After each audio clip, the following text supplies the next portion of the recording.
Двата папагала.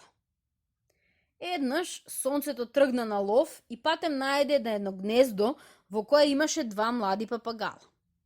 Сонцето ги зеде птиците од гнездото и реши да ги однесе дома и да ги одгледува.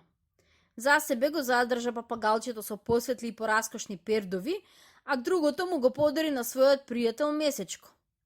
Така тие заедно почнаа да ги хранат птичките, а секогаш кога ќе се вратеа од лов, ги земаа в раце и ги учеа да зборуваат.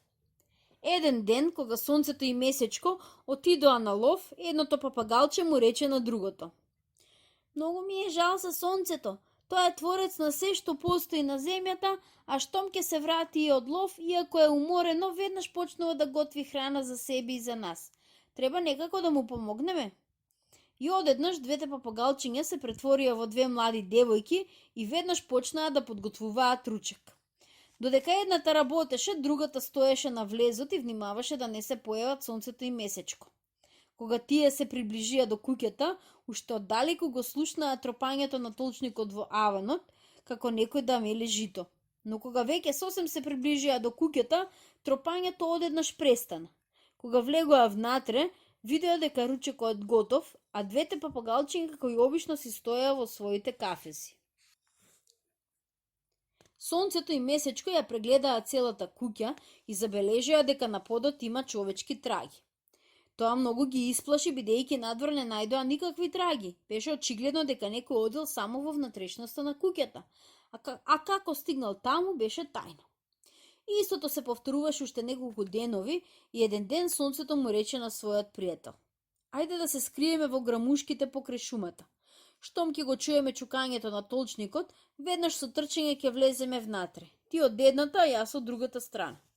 Така и направија, се скрија и почнаа да чекаат. Одеднаш се слушнаа во куќата некој почна да зборува и да се смее.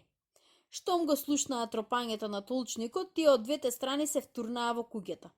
Девојките не стигнаа да си ги стават птичите пердови, ги оставија толчниците, ги наведнаа главите и една до друга седнаа на земја. И двете беа многу убави. Кожата им беше светла и мазна, а косата им допираше дури до колена. Месечко сакаше да им приде, но сонцето прво го стори тоа и рече на едната од девојките: "Значи така, вие ни подготвувате ручек?" Девојката се насмевна и рече: "Ни беше жал што секогаш кога уморни се враќате од лов, морате да работите и дома. Заради тоа ние понекогаш се претвараме во човечки суштества и ви правиме ручек за да ви помогнеме." Сонцето рече: "Од денес вие за секогаш ќе бидете човечки суштества."